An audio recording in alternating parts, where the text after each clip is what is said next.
Welcome to the 30 days challenge అండి. ఈ రోజు అయితే మీకు లైవ్లో మార్కెట్ చూపిస్తున్నాను. అంటే పొద్దున్నే డే ఫ్రేమ్ తీస్తాను, తర్వాత కన్ఫర్మేషన్కి 15 minutes తీసుకున్నాను, 5 minutes తీసుకున్నాను, 1 minute తీసాను. సో నాకు అర్థమైంది ఏంటంటే మార్కెట్ పడబోతుందని. నాకు కొలిగ్ని సరదాగా అడిగాను అనమాట, ఏమవుతుంది చెప్పు కొంచెం అని. అంటే తను అన్నాడు పైకి వెళ్తుంది, ఆ రెసిస్టెన్స్ బ్రేక్ అయిపోయి ఆ పివట్ పాయింట్ బ్రేక్ అయిపోయి పైకి వెళ్ళిపోద్ది అని అన్నాడు. నేనైతే అన్నాను లేదు కింద పడిపోద్ది అని.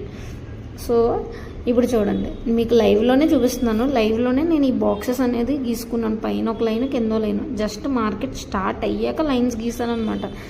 మనం బ్లాక్ కలర్స్ పెట్టాం కదా, సో అక్కడ వరకు వస్తుంది అని నేను ఎస్టిమేషన్ చేశాను. అంటే సెకండ్ క్యాండిల్ క్లోజింగ్ వరకు వస్తుంది అనేది నా ఎస్టిమేషన్. అయితే నేను చూసుకుంటే నిజంగానే అది అక్కడి వరకు వచ్చింది.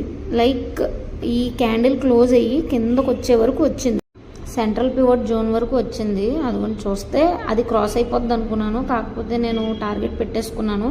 ఉత్తుమని చెప్పాను కదా, ఫ్రంట్ పేజ్లో ట్రేడ్ తీసుకున్నాను. సో మనకైతే 350 అబోవే వెళ్ళిపోయింది. దగ్గర 400-450 రూపీస్ ప్రాఫిట్లో వచ్చాము.